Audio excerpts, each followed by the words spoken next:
Thank you all for coming this morning. It's almost 6, so I'm going to get started. I understand that they're streaming it on the World Wide Web, so I want to make sure that I'm respectful of everybody's time. My name is David Hunter. I'm the Director of Public Utilities for the City of Enid, so I'm over water, wastewater, trash, services, landfill, and also environmental compliance. So part of our job, obviously, is to look at things that we're doing with our services and look at what's going on over time. So I'm going to actually just go over the presentation that we gave with council briefly and just talk to you the same way that I talked to council, some of the challenge that we've identified with the Green Card program. I will mention that we are also in the process of doing a master plan for the solid waste program. So this is actually just one part of many things that we're looking at to update and modernize the program as time goes on. And if you want to stop me, I don't want this to be too formal. If you have a question about one of the slides as we're going through, feel free to stop me then. I don't think we have an issue with me just going. But we're just going to talk about history of the Green Card program and the purpose. Why does the program exist? Because it was put in place several years ago, and it had a good purpose for being there, but a lot of the reasons for it existing actually aren't in existence right now. So that kind of takes away some of the need or the demand for what we're doing. We're going to talk about the composting program in the city of Enid, or what it was supposed to be, because that is one of the reasons that we connect with that grass connecting program. And then we're going to talk about Spark. Spark is actually a program that has been going on with the city for the past 3 years, where they're taking methane from the landfill, putting it into a pipe and selling it to a third party, and the city gets revenue from that. So that also is part of this discussion that folds into the Green Card program. So it originated as a pilot program. Someone had a really good idea. They wanted to think about how could we divert waste from the landfill. A lot of the things we think about with the landfill is space. We want to make as much good use of space as possible. That's why you hear about recycling having, a big push many years ago. Keep as many things in the landfill because we want that landfill lifetime to go on as long as it can. Right now, it was originated as a one-time purchase, and it was a free program. Once again, because it was a pilot, there were a small number of users. It was easy to get out to them. A couple of trucks, not much time. Nobody was really tracking the program evolving over time. How many users we were adding, how much cost was rolling into it. So we've started looking at that a lot more closely. And the good thing is it has experienced success, steady growth over at least the last 12 years. Right now, we have approximately 2,200 bins that are picked up weekly during the growing season. And we found that out. We didn't have a good database of them, so we just got in trucks and drove around on the pickup day and surveyed every house that had a green card on there. So there is some wiggle room in that number, because if you didn't put your card out on those days we were taking the survey, we didn't capture your house. And matter of fact, 2,200 green cards currently. Yes, ma'am. So right now there's about 2,200 out in the city. Normal trash carts, we have about 18,000, just to give you it for a reference. So the purpose of the Green Card program, primarily, as I said, we want to divert waste, keep stuff out of the landfill. We wanted to provide options to our residents and customers. Not everything goes in that bin, so because your bin would get full if you put in the brush and everything. So you have an option to put trash in this one, grass, brush in a different one. It was supposed to support a composting program, and that essentially is things that have been going on. Farmers do composting all the time. Put the grass in a pile, turn it over on a regular basis over weeks or months, and it turns into fertilizer or soil. We'll talk more about that. But there were some other things that would have helped to enhance that program that the city's not doing or really didn't get a good jump on. And then we wanted to promote a sustainable management program. Once again, conserve landfill space, because the longer that we can keep those landfill cells going, the more it actually saves money for the city, because when we want to do a new cell, it's going to cost money, hundreds of thousands to millions of dollars to build a new cell and to do all the regulatory aspects of maintaining that cell. And then we also have to close the old cells as well. Air quality objectives. I talked about methane. A lot of people don't realize plants, landfills actually are expelling methane all the time. We have an air quality permit with the city. If we expel too much methane, we actually can be out of compliance with that permit and be subject to potential penalties. And that we'll talk about that in just a moment.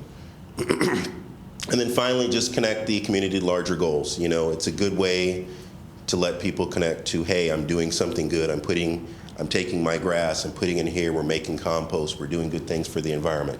And you know, that's good. And that was one of the reasons that they put it the pilot. But that was over 10 years ago, actually over 13 years ago. And the program has steadily grown, but no one was asking questions about how much that program cost as it grew. So this is just us tracking how many carts are purchased on an annual basis going back to 2013, roughly about 10 years.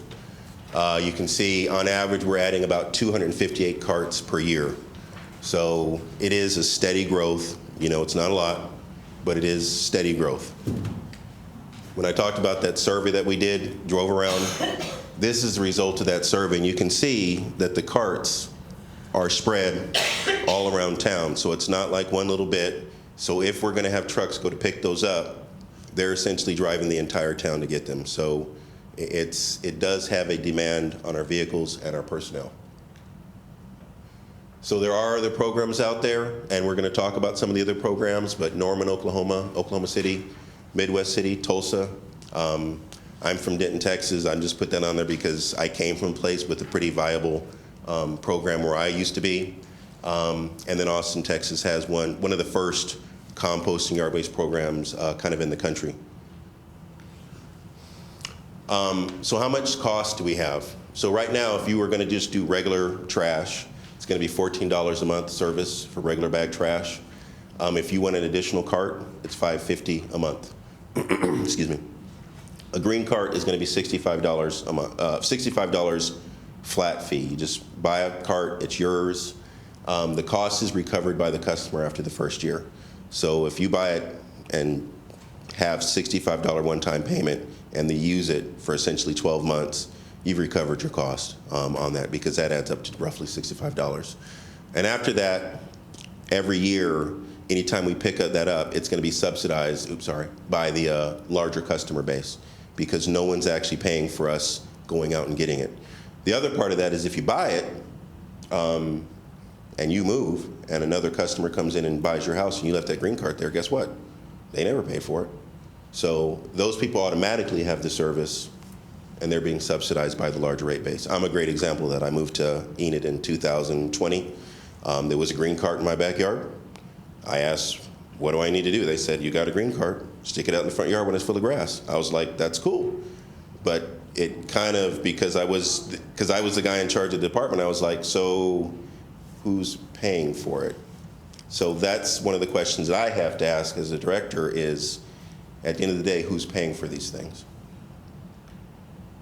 So our City of Enid costs for green routes, we have 6 drivers on them each Monday, 6 trucks, and they go about 8 hours on Monday for each of those trucks and each of those drivers. So if you add that up, truck mileage, driver cost, maintenance cost over time, driving those many miles, there's a cost to that.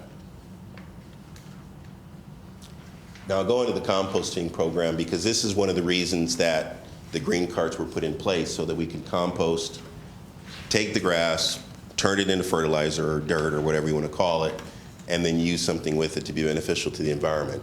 So composting, you could just take grass and brush, you grind it up, you put it in a pile, you let it sit, you turn it around. You have to turn it over every few days, or actually every week or so, and it's going to, by biological process, it's going to turn into dirt over time. But once again, if anybody does farming, they've been doing it for hundreds of thousands of years. We're just using that process in a municipal setting. Most of the programs that I've talked about when I mentioned some of the ones like Oklahoma City or Midwest City or Denton or Austin or Tulsa, they're mixing their yard waste with biosolids from a wastewater treatment plant. The biosolids actually have higher nutrient content, and they make a better compost product that when you put it on your grass or your gardens, they actually have an effect. I would say ours, lower nutrient content, so they're not as good. So we haven't been making compost for several years because our equipment had some issues, and we just weren't doing it. When I got here, they hadn't been doing it for several years. You're supposed to have markets. The place that I talked about that make compost, if you go to those locations on a Saturday, you'll have a line of cars going out the door waiting to get their compost so they can put it on their yards or their gardens. When we've done it in in Enid, we would have, during the course of an entire year, maybe 3 or 4 customers ask about the compost. So we really didn't have markets where we were actually making any revenue, where we were selling that stuff that we were putting this money into. So that was a problem. And then environmental impacts, we were keeping it out of the landfill. So we were minimizing the potential for more biological action and more methane that could create air quality impacts. So this just goes into why would you compost, at a municipal level. We want to divert that stuff from the landfill to create additional space.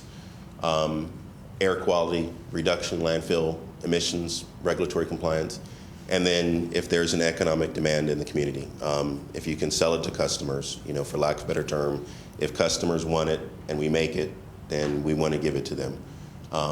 And most of the places I talked about that, as I said, they have that demand where people will drive up lines of cars picking that stuff up. We didn't, from my investigations, we have not had that demand in Enid. So after our commission meeting, we actually did a statewide survey just to ask about, we called actually about 30 of the largest cities by population in the state and just said, hey, what do you guys do? What are your fees? How much does everything cost?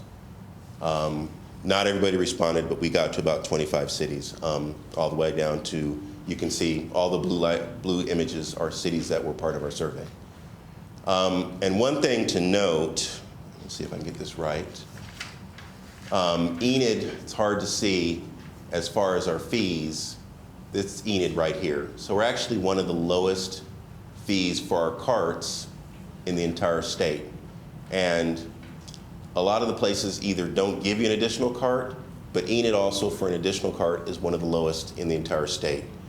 So we actually are keeping our fees to our customers down, but that doesn't mean, at the end of the day, a lot of things should still be free. And I will say a lot of those cities that we talked to, they did pick up the grass, but they charge additional fees, and none of them actually had the bins for that. All of them usually did bags, or they had some other form of pickup. So only one other city, I think it was Bartlesville, who actually had bins like the city of Enid. So here's the other part of this. If we wanted to do a composting program, because of the fact that we haven't been doing it in a while, a lot of our equipment just hasn't been maintained, and we need to replace a lot of it. So if we wanted to restart that to support the composting program that would relate to the grass pickup, it would essentially be about $1 million of cost, just upfront capital to buy the equipment to do the composting. And then we'd have to get a couple of an employee and some equipment maintenance repair as recurrent costs. So when we think about getting the grass, turning it into compost, there's a lot of costs that if we want to do that, we can do it, but there's some big costs that we have to do to make it viable. And then, and my question is it really sustainable? I think the answer is probably no. So we actually had what's called a triple bottom line analysis of the Green Card program, which you just look at financial or economic, social, and then economic or environmental. So it does create some community awareness, but there's other opportunities that we can get out to the community and find ways to make them aware of environmental benefits. and make social connections. Limited impact on the diversion. One of the things I talked about was diverting our waste from the landfill to maintain that landfill space. We actually have a significant amount of landfill space at our landfill. I forgot the last estimation, but more than likely I won't be around when our landfill runs out of space. And when that happens, we actually have additional property that we could expand our landfill. So from a diversion standpoint, that's not part of our argument when we're thinking about it. And then, economic, it really doesn't create any markets. If we made compost with the grass that we picked up from the community, somebody has to come and buy it. And right now, our history has been no one buys it. And then it doesn't create, and the other part of it is there is unsupported financial impacts to the organization. I talked about those 8 trucks, 8 people going around the city on a Monday, picking up all that waste. That's wear and tear on our vehicles, well over what they're probably supposed to be doing if you add in everything else that we do during the course of the week. So at the end of that, we have to think about our vehicles breaking down or needing additional maintenance or needing additional vehicles. Some of our trucks are well over $100,000, and some of them are even more. So then we go into our Spark program, and I talked about the air quality benefits with methane. Well, one of the things that the city of Enid is doing is we're partnering with a company called Spark. What they do is they find communities like Enid that are having regulatory issues. We are generating a lot of methane, and usually that would be a regulatory thing. That would be the Oklahoma state government coming in and maybe giving us a fine because we're making too much methane. Well, Spark came in and they said, hey, methane is valuable. Why don't we partner with you? We'll put a plant on top of or in parallel with your landfill. We'll suck out that methane, we'll clean it up, we'll put it into a pipeline that just happened to exist right next to the landfill, luckily, and then we're gonna pump it up to, or we're gonna pipe it up to Chicago or Kansas or somewhere. Someone's gonna buy it, and the city's gonna make like 16% royalty on it. So we take away that environmental impact, and now we're actually turning it into, yes ma'am? I just wanted to ask a question then. Give it a mic. So, Oh. Can you not hear me? Yeah, if you wanna use this. We don't realize. Sorry, that's what they told me. I just had a question. On the methane, what is the issue with the methane? And if it's a problem,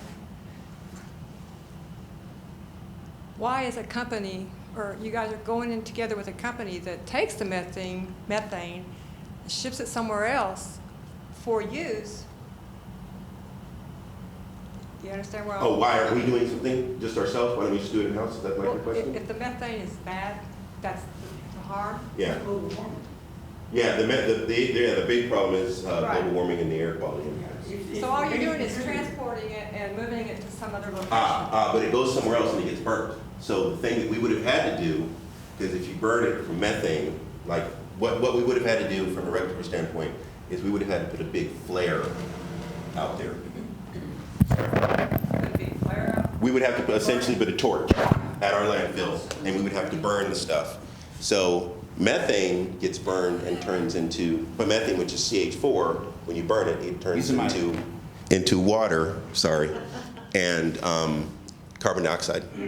Now, carbon dioxide is a greenhouse gas, but methane is worse. So what they want you to do is turn it from methane, oxidize it essentially, and turn it into carbon dioxide. So that's what we would have to do from a regulatory standpoint. So we're going to send it somewhere. They are going to essentially, they could put it into a natural gas vehicle.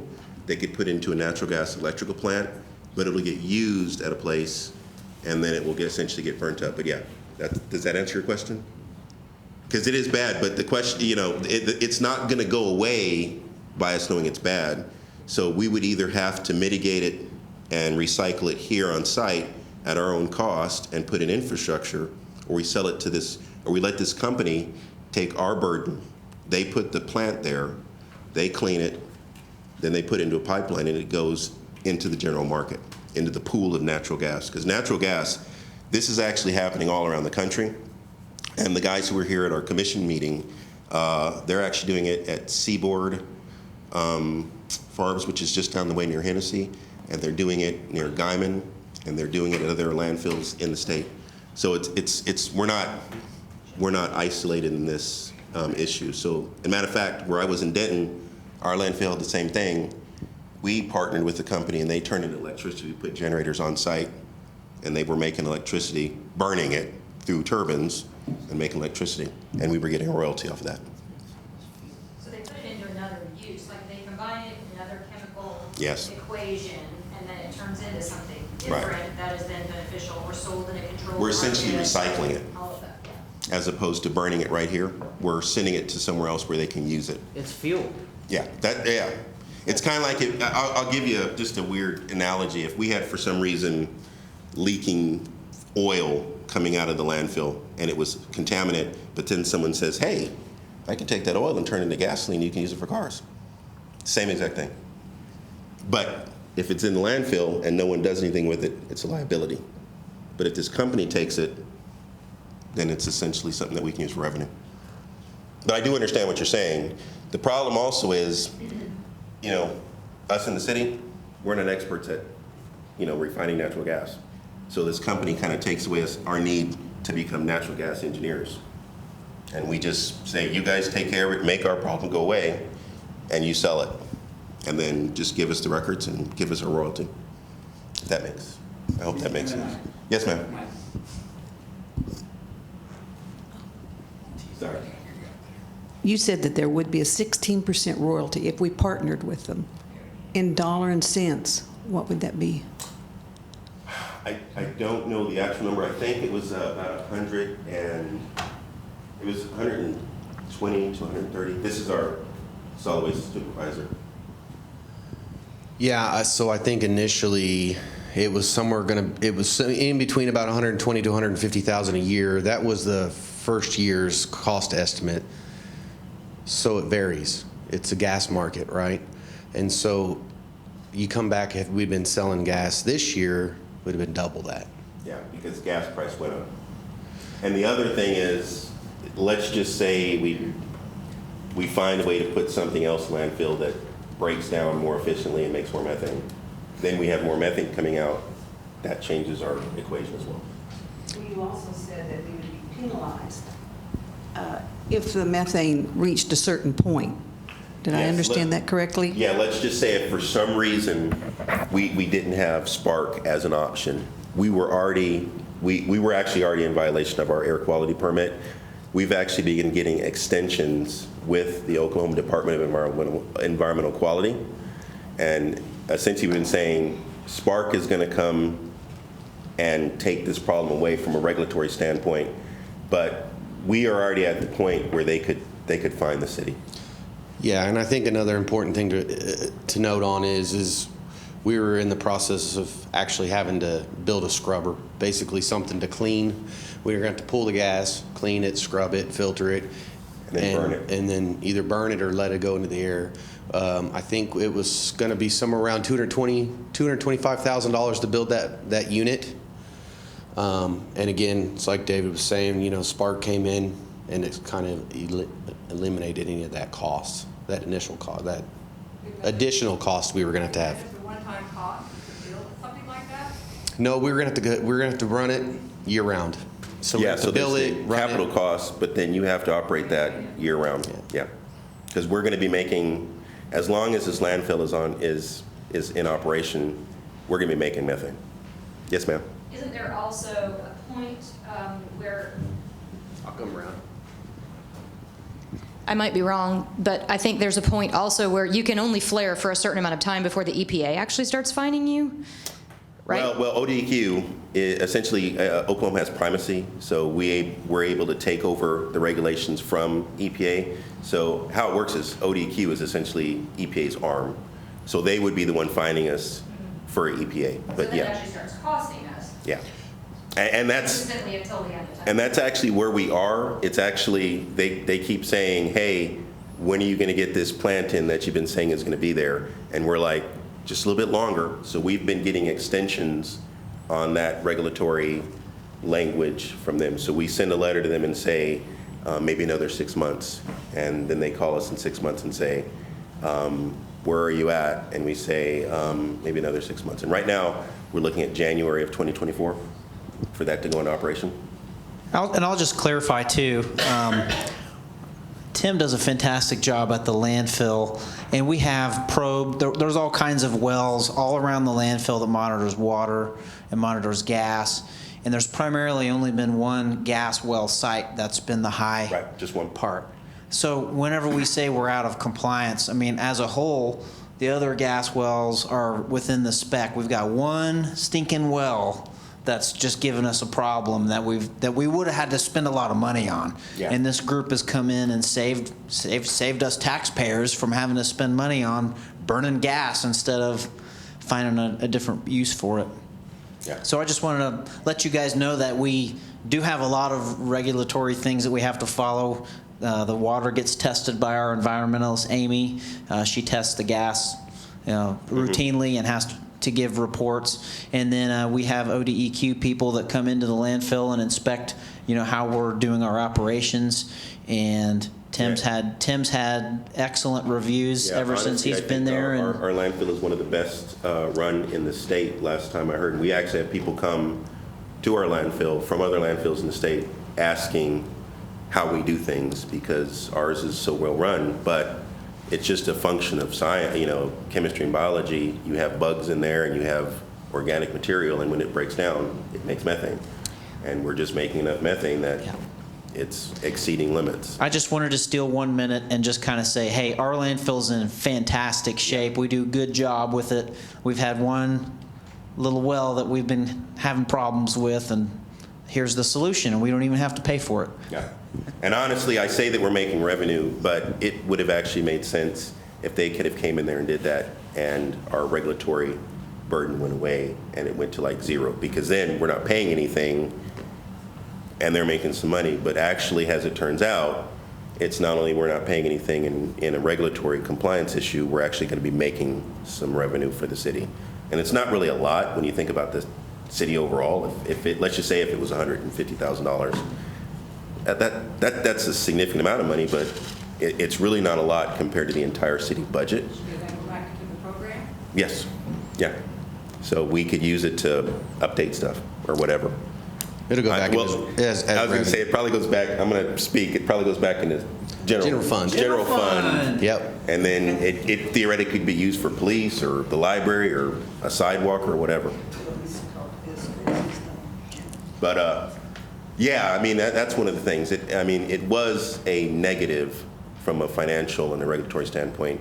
And the thing is, it got turned into a positive, both financially and environmentally. So that's just a good thing. So, and I know some people were concerned that maybe we're taking green cards away, and I think maybe that may be something that I've heard from a few people, but that's not what we want to do. We want to. Will they be picked up? Huh? When will the green polycarts be emptied?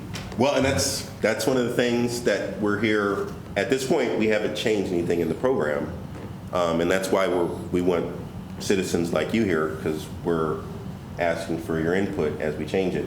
One thing that we're proposing is not on Monday, but on the same day that you put out your trash. So you have one day, you put out this cart, you put out your other cart, we pick them both up at the same time. The other thing that we've talked about is the green cart was just grass. At this point, we're talking about it's just an additional cart. If you want to put grass in it, fine. If you want to put grass and trash, fine. Because at this point, it's all planning to go to the same place. Before, the two were going to two different locations, but now they're going to the same place. Sir? Does that eliminate the scarab if you do that? The scarab hasn't been And the grinder? working. Right. Well, not the grinder, because the grinder, when there's a big storm or something and there's brush, we still need the grinder. But the scarab and the trommel screen, yeah, that goes away. Yeah. But, as it says on there, we're going to conduct a public meeting This is what I was talking to my wife, and she brought up some things about different options that just put out the community. So, whatever we do, we'll have a notification period. We'll let the public know, hey, this is what's going to happen in the future. We're talking about, okay, how do we phase this in so that you guys, have it. So the other thing that I want to point out is the program has been free for all these years. It's a significant program, it's a successful program, but a program of this magnitude that covers the entire city probably shouldn't be free.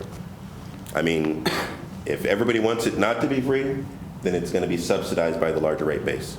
And the other part of it is when you have that many carts continuing to grow throughout the city, that's demand on our vehicles, on our personnel. So those costs will have costs on the back end from a maintenance or financial standpoint. Yes, sir. At this point, do you know, are we going to be charged now for our green carts? That is something that we are proposing, yes. I mean, that's a possibility. Let me just say that. So the question also would be, let's just say you have your main cart, second cart is $5.50. Perhaps you have a green cart, maybe it's a lower cost. Someone else brought up the fact that green carts are usually used during the growing season, March through September, October timeframe. So what my wife actually said yesterday was maybe you have some free periods that things can be put out and there's no cost on the bill.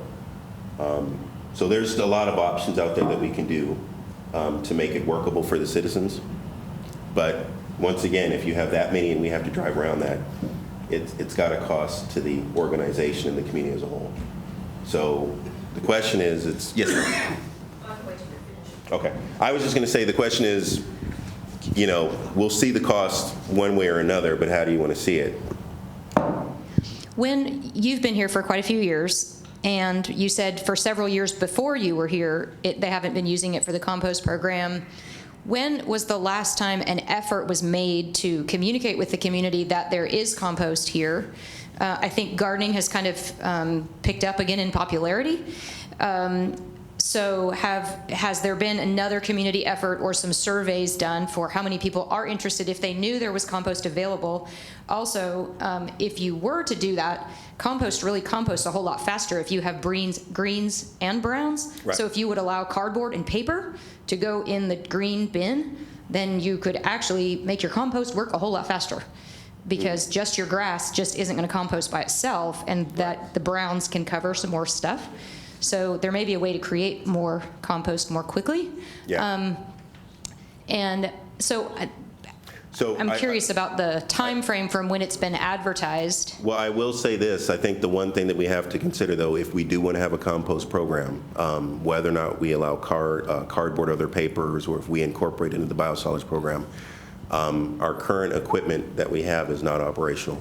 So up front, we are going to have a significant cost from a capital standpoint, and we'll have to add manpower.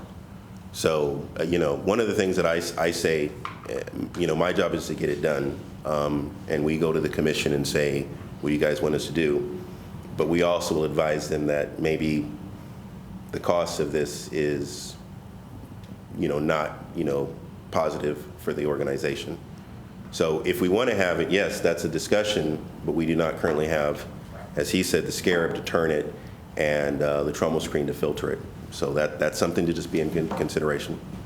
But as far as when was the last time it was ever communicated about composting, I don't know the answer to that. When I came here in 2020, they hadn't done anything in a while. Do you have any? Yeah. So to add to what David was talking about, so I think a lot of people kind of misconstrue, like, is it compost? Yes. Is it like the stuff you're going to buy at Lowe's or another store? No, absolutely not. And so I think a lot of people who did come out, they kind of expected something like that type of product, and we don't have that. Like, we just don't have the capability to make that. And David kind of touched on it in what he was talking about with a lot of landfills. They have a different setup where they actually make a higher quality of compost, to where we're really just collecting it, mixing it, and it's just not, it's not at a grade of what you think you would get at the store. So it's kind of a complex problem as well, because we were using the green carts to pick stuff up, and one of the battles that we have with picking grass up with the green carts is a lot of people will mix the trash in with it. They just, oh, it's going to the same thing, and then when we can't. Go in the same, there's zero information to keep it separate. Yeah, and that was part of the problem too, is we just could not keep it separated to a level at which you would think, like when you go to the store and buy compost. And so sometimes people would show up and, oh, that's kind of trashy, like it's got stuff in it. It's like, yeah, we can't, we fight to keep that out. I was just going to make a comment. We used to use the compost when it first started, and it really wasn't compost. It's more like mulch. That's what, and that's my biggest thing. Like when people ask me about it, man, it's probably just a little bit better than dirt. Like just regular dirt, as far as the nutritional value as dirt goes. I mean, it's just maybe just a little bit. I mean, it's not like a high-end compost. So There was a lot of wood in it. In that compost, back when the scarab was operational, there was a lot of wood product in that, and they were taking a lot of wood out of the pile, grinding it and putting it into the compost with the scarab. yeah, so the problem again with that is when I go and pick your green card up, any little twigs and branches that can fit in with your grass go with it. And so, like I said, it comes back to, trying to work it. Like I said, the whole green cart program, it was a good idea. Operationally, though, a little bit of a nightmare. Really was. I think, like David was saying, out of all the cities that I've looked at and talked to, we're the only ones who ran it. Number one is cost. It's just expensive. It's a very expensive way to pick up grass. It really is. Tim, how much does one of your trucks cost? $322,000 just for one. I can cost estimate about $150,000, $200,000 a year just to pick up green carts. That's what. Where did the initial funding come from? Did you have said that in your first comment? So the initial funding just came out of the solid waste the budget. And it was a very small program. I mean, it was on the level of a few hundred people at most. So So it wasn't like a grant funding that we were I think trying it to was. Wasn't there something? There was a graduate student. I think. I don't know. It was way before I was. Yeah. I mean, I've only heard a little bit on it. I think they had some. I don't think they had grant funding, but I think they had maybe a graduate student who, how sometimes you'll have a graduate student. Maybe they're working on some research, so they pour a lot more into it than you would normally get. Yeah. So when you talk about dollar amounts, I could easily come up with around $150,000 to $200,000 a year in cost, and that's not even 16% of the population using the green carts. Imagine if it was at 50, what the cost would cost. Imagine if half our city was using this program. You're looking well over excess of $500,000 a year. And it's just not a cost-effective way to handle grass. It really isn't. I was just going to throw in a quick comment. You talked about the scarab. You maybe you're familiar with it and you've seen it. Yeah. The scarab and the trommel screen, isn't that called the Wildcat? Yeah. I think those are, one of them is a 1991 manufacture date, the other like 92. And I was surprised to see, I just Yeah. know about it when I took a load out myself. yeah, As far as people being aware of mulch or compost, there is no awareness. My next door neighbors have no idea. I'm out there with a pickup truck full of. yeah. And I will say, from the cities that I've been to before that have done composting programs that were successful, there was some marketing, but honestly, it was a lot of word of mouth. Like one neighbor was using it on his yard, and someone would say, "Wow, that looks good. Where'd you get it?" And normally, the city would be selling it, or either giving it away or selling it at a much lower rate than like Lowe's or Home Depot, and it would just kind of spread like wildfire. I will say my big comment on this is, if we want to do it, that's fine, but just be aware we got to spend some money to get it up and going, and it's significant. Let me make one more comment on that. Yeah. back to the Scarab and the Wildcat, I think the idea, at least in my mind, was, hey, if it's best for Spark for us to put it in the landfill cell so it can be turned into fuel, so we're still recycling, is it worth taxpayers' money to spend another $1 million on compost that we give away for free? So that, I think that has that's a lot of a big equation. And then why would we have Tim's drivers, if we're gonna put it in the landfill, pick it up on a separate day? We probably want to add it to the same day and save more taxpayer costs by spending less fuel, less labor, less wear and tear on the trucks. Plus, I'm sure that Tim would tell you that if he had one day off where his trucks could go in and get maintenance, that would really greatly help the other 4 days a week that those guys are picking up trash. So we were looking at a lot of different things to figure out what makes sense. And we don't have all the answers. And so that's why that's why we're having this meeting. I So put my car out, and I may be the only one in the neighborhood that has a car out. Yeah. Well, we got 3 questions. Yes. Okay, my Polycart is full right now. When will it get picked up? Is it the grass polycart? Yes. Still Mondays. Yeah. Okay, I have to wait till Monday. Yeah, I mean, that part of the program hasn't It's out in the changed. street right now, so I need to get it off the street and wait until Monday for it to be picked up. Yeah, because I don't think we've changed, we haven't changed anything with our programs at this point. Well, So- the trash was picked up on Tuesday. I had my cart out there. I figured I'd have, well, I had, Tell them your schedule. And just tell them your schedule. We just switched to the new schedule. Oh, was it I don't think we've switched, we haven't, yeah. So this is another thing when we start talking about this, because one of our big goals here is customer service, right? That's what we're here to do.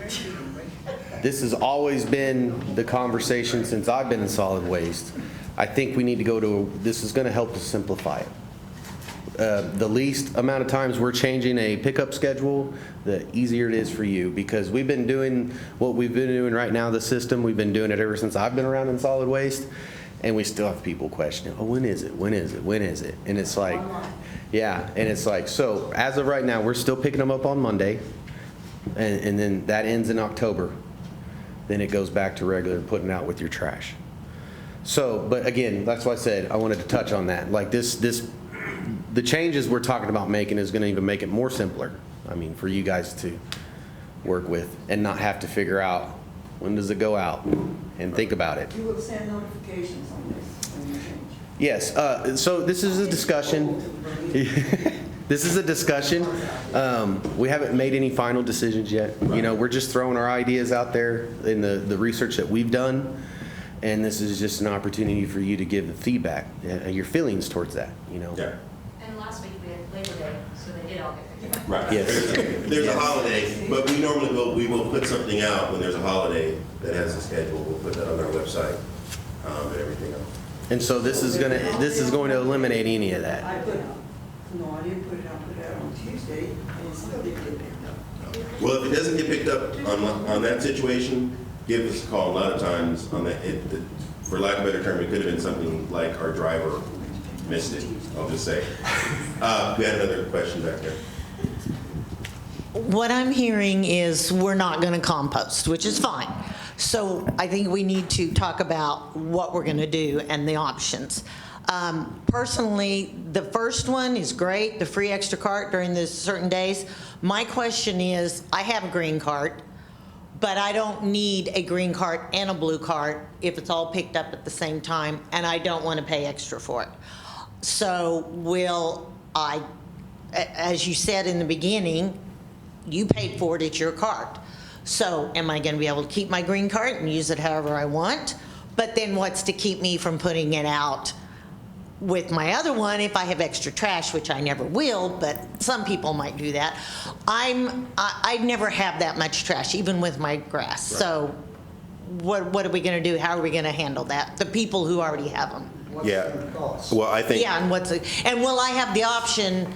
I don't want to pay extra. So then what happens? Do I get to keep the cart? Is it can I sell it back to you, or? We'll have to figure that out. But I think if you have a cart that you purchased, and you don't want to use it for grass, and you just use it in your backyard for whatever you want, no fee. But as our drivers are driving around, if we change it to a fee for that additional cart, if they see it 3 carts in front of your house, then there will be a fee for us picking up those 3 carts. If we have to pick it up, that's where the fee comes in, us providing you the service.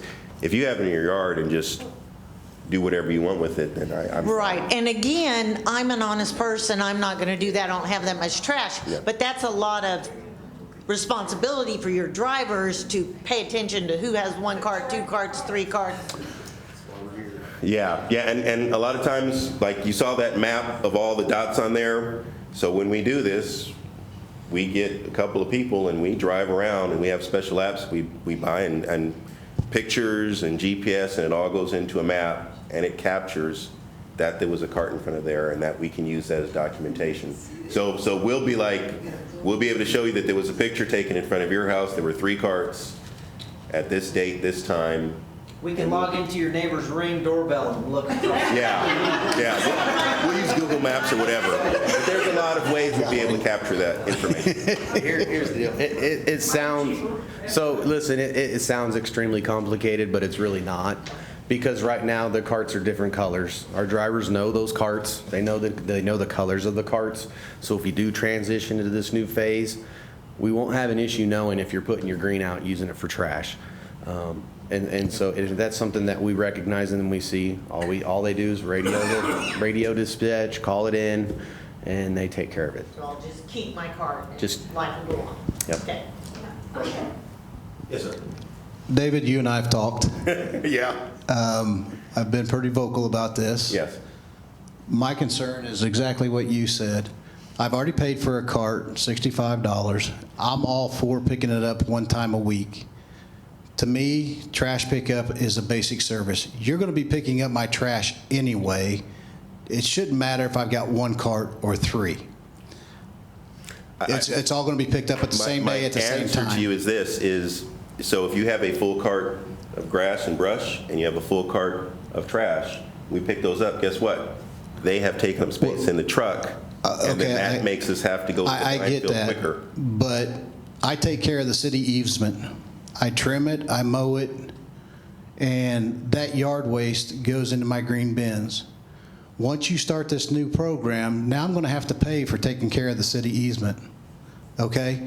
And I get the concept, but you just told us that if you pick up 1 time a week, you're going to save 6 man-hours, use on a truck, diesel fuel, and on the front end, you're going to make $150,000 from Spark. I've been told this is not about the money. I wouldn't be opposed to raising the trash rates by $1 a person. Well, hold on. Now, I'm going to play, right now I got a $65 golf cart. Polycart, I'd like to have a $65 golf cart. That is now going to cost me $112 a year, $122 a year for what I would consider a basic service that I've had. Years ago, I could lay out 50 trash bags. They'd have a 3 or 4 man truck that would come out and throw all those trash bags in a truck for my $12 or $14 at the time. We reduced that because technology got better. I get it. I was for it. I bought my Polycarts. But it seems like my service is getting reduced again, and I'm going to pay for it when we're saving the city money. You're getting money on the front end. And I know you know this because we've talked about it. Right. I was happy to hear you say that you're looking at different options, because I don't think that's fair to me as a citizen. I think I understand, but, and you're thinking of the past, and things change. The city has grown in the last 50 years somewhat. And if you can imagine, if we just start from zero, let's just start the equation from zero and put all the costs out there. That's when you think about it. Why is it free at zero? I mean, that's what I'm saying. If we're starting the program here and we were just throwing it out there and you had to pick up all the carts, we wouldn't be saying that it should be zero. We would be saying there should be a fee. You're saying it because you've been getting it for free. Well, we do have a fee. But you've been getting your green card for free. So I'm just saying that sort of thing, if we're going to keep doing it, And maybe there's a lower. That's my argument. Right. Aren't you coming to my house anyway?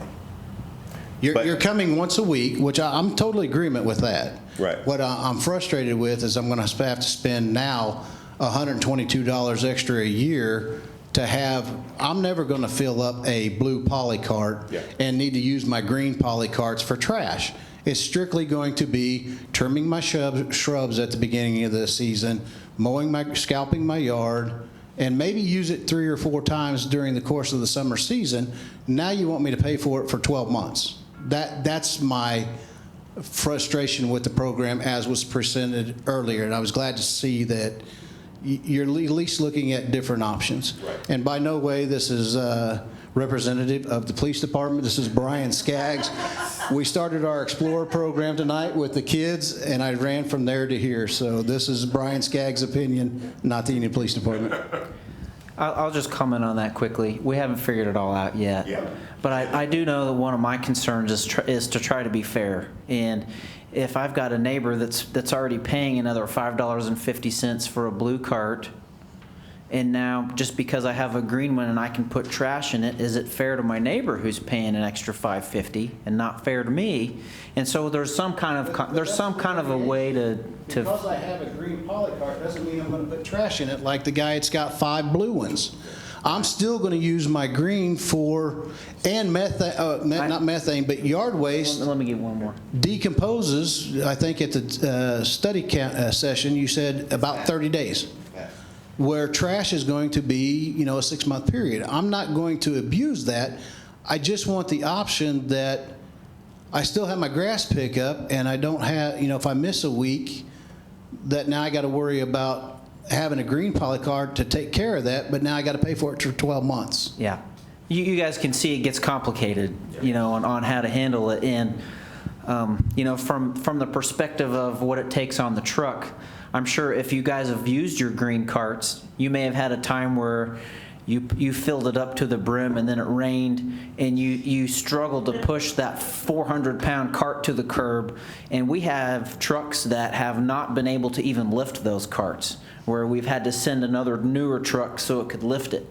And so from a wear and tear perspective, honestly, grass was never designed to be put in a Polycart, and it has been a struggle for so long. I mean, without a bag, it's just not designed for that. Is the bag an option? Is that something we're considering, or We could do the bag thing since we're putting it in the hill now.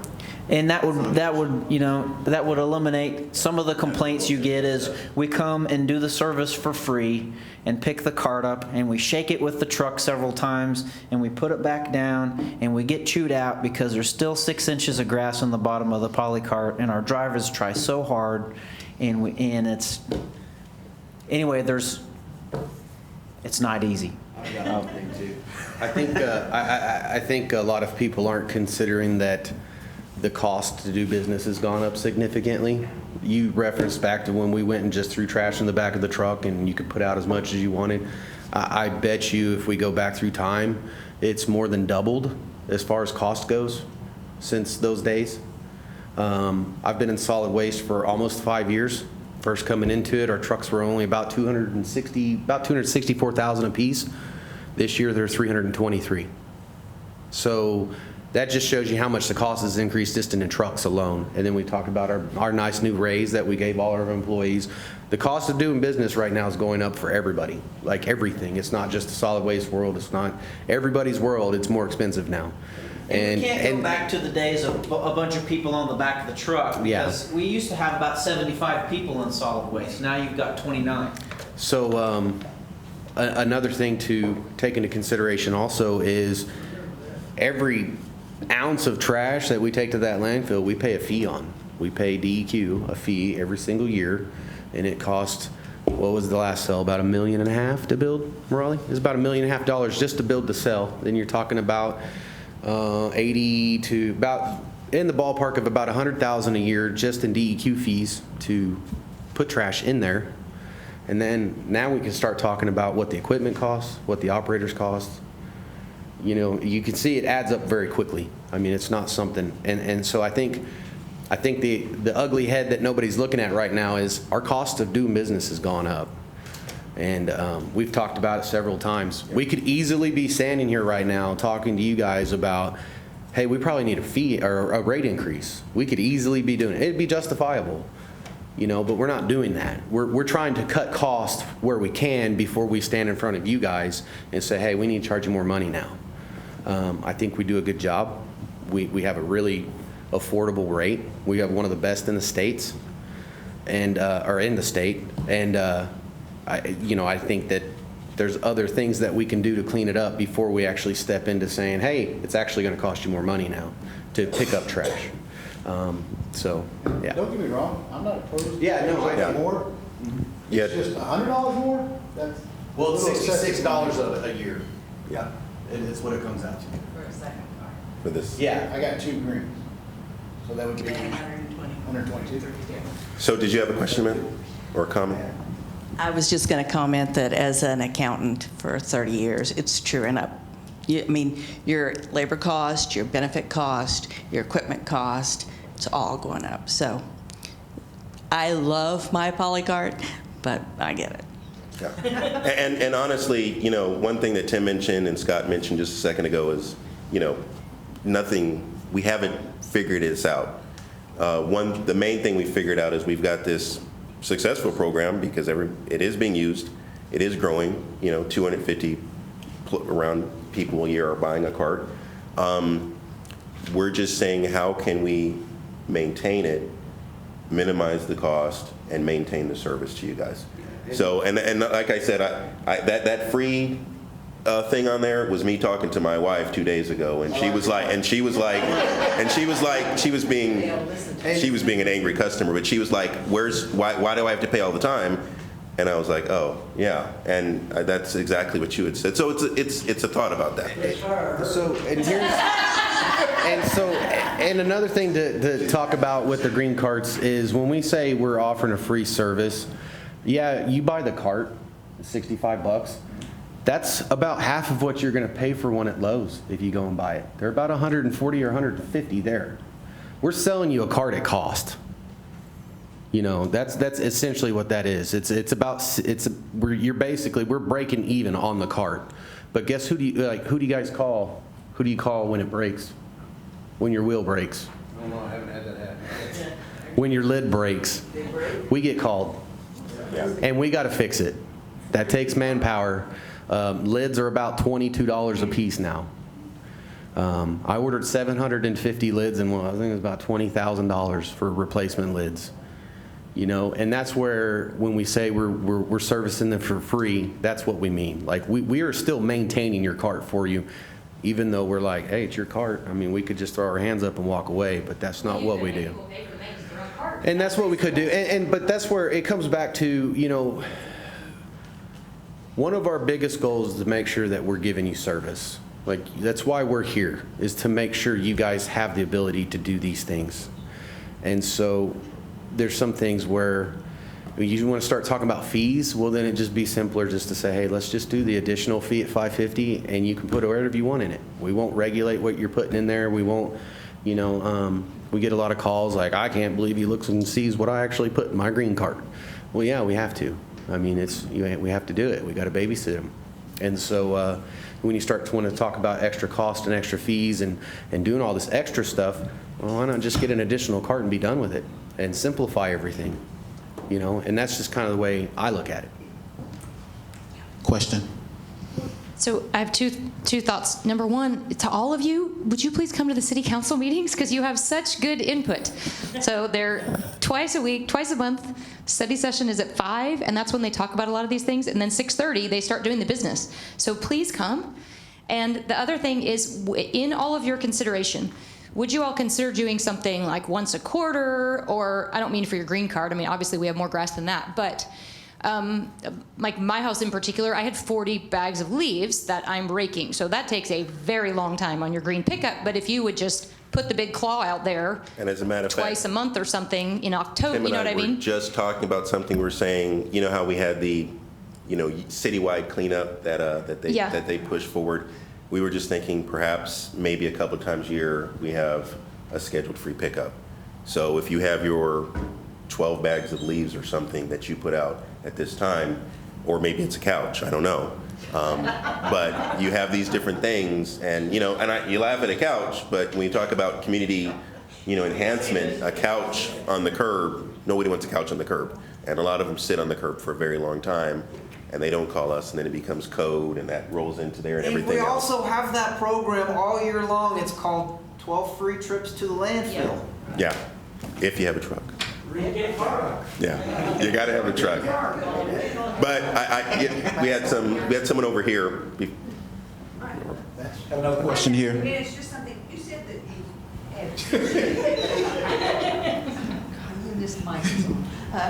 You had issued 18,000 carts. That's the city's roughly, that's just the city's carts. Trash carts. Trash carts. The blue carts. Yeah, roughly. Well, then you said you only pick up 2,200 a week. No, that's the 2,200 is the green carts. Oh, you need to do a color chart. Sorry. So the 18,000 roughly is just the number of customers out there. The 2,200, when we just did a survey, and when we just drove around to everybody's house, we saw about 2,200. There's about 2,260 green carts on a Monday. I can give you some numbers if you want to hear cart numbers. Now, we have a bunch of different color carts, so keep this in mind. Okay, we have red, yellow, green, blue. We have different carts for different occasions. They're all precious in His sight. So, don't make fun of my world, man. I'm like you, I want colors. So, roughly, we pick up about 26 to 28,000 carts a week. 18,000 households. Now, those vary, because some households have one, some have 4, 5, so you look at about 22,000 trash carts a week. Now, the tricky part about the green cart program is, honestly, to answer that question, we don't know exactly how many are out there, because when the program was first initiated, it wasn't set up to be tracked. You bought a cart and it was yours. We did not record. We don't have a clue. We have an idea, because our drivers do a fantastic job. Scott can attest to it. They know what they're picking up. We pick up probably somewhere in the neighborhood of 4,000 carts, or green carts, a week. But in the computer, it's somewhere like, 2,800 documented? Yeah. So, and then another tricky part is, we both have green carts. They get put out once a year, maybe? Yeah. So you have some people who use it once a year, and then you have other people who use it weekly. And so that number, it's really hard to actually tell you what it's actually costing us, because it's cattywampus. Sometimes it's a lot, sometimes it's very little. Yeah. And then obviously the season's affected. This was a very dry year. I don't know if we would have struggled to compost this year, even if we were able to. And so there's some cart numbers for you. Okay, question? Yes, ma'am. Thank you. It's more of a comment. I don't have a green cart, by the way. Sorry, guys. I grew up here, and I've been away for 40 years. And when I'm coming from California, so we had a blue can, a brown can, and a green can, and we had different days. And I love the idea of having it all on one day, whatever you're picking up. And when I did take a truckload of stuff out to the landfill, I was a little shocked. I was looking for the composting, and I was like, it's not all going right here, is it? So it all goes in this one spot. So all of our waste goes on our property tax back there.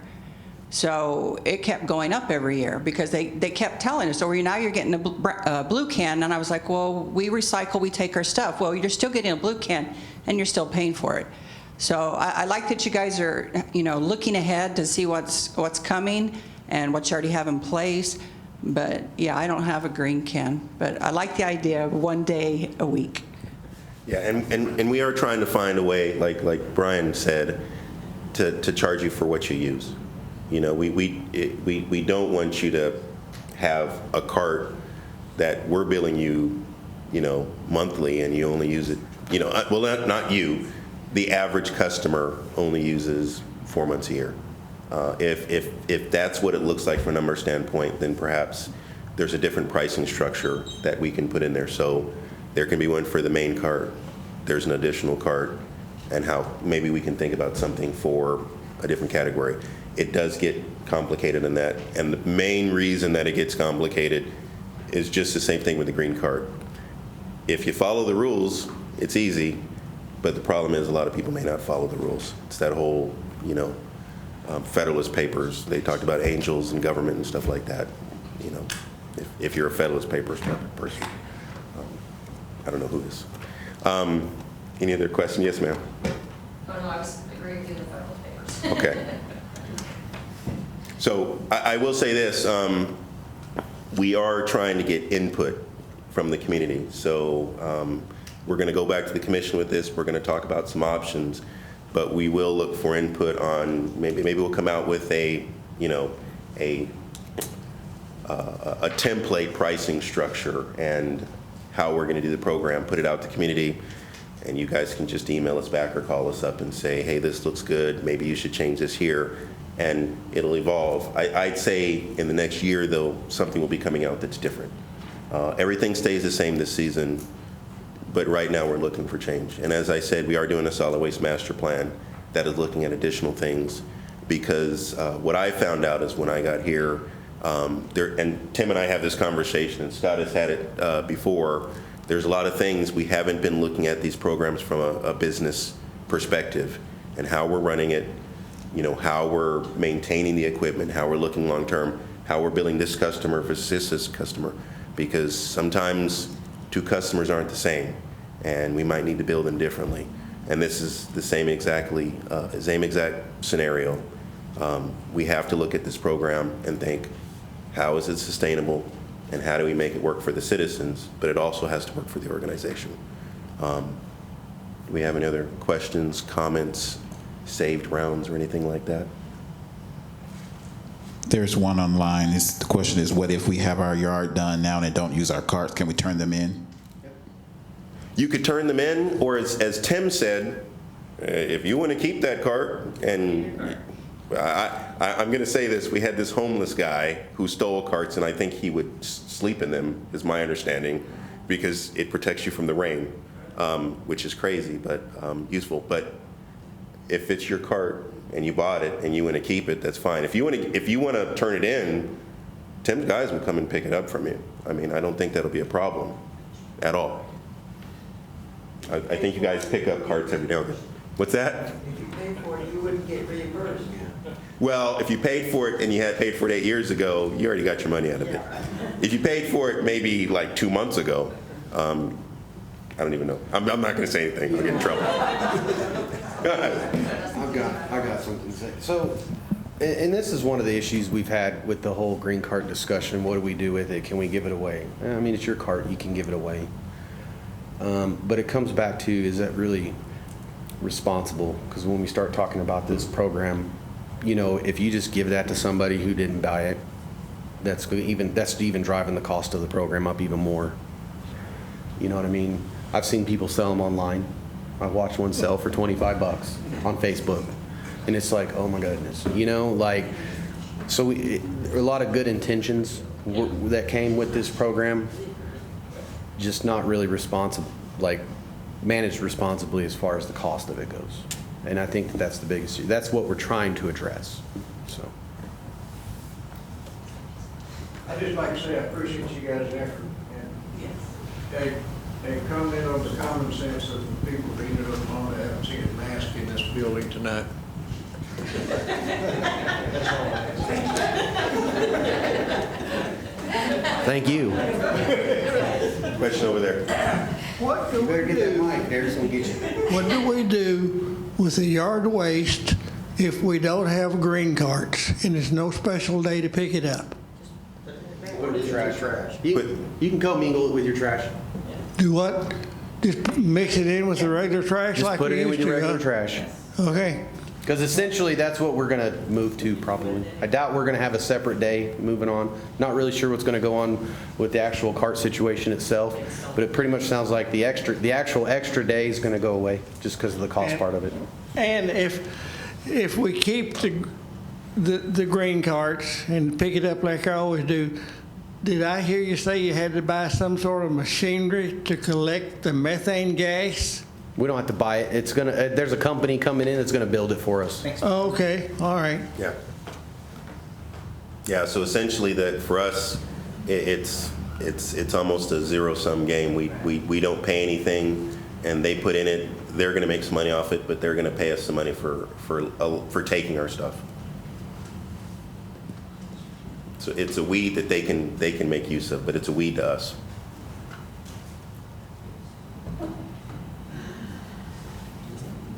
Any other questions? Well, I will say, I didn't put it on there, but I meant my email. You can find me. I'm just Tim is T Stevens, and then I'm D Hunter, and you can find our phone numbers online if you just look us up, or if you call the main city directory.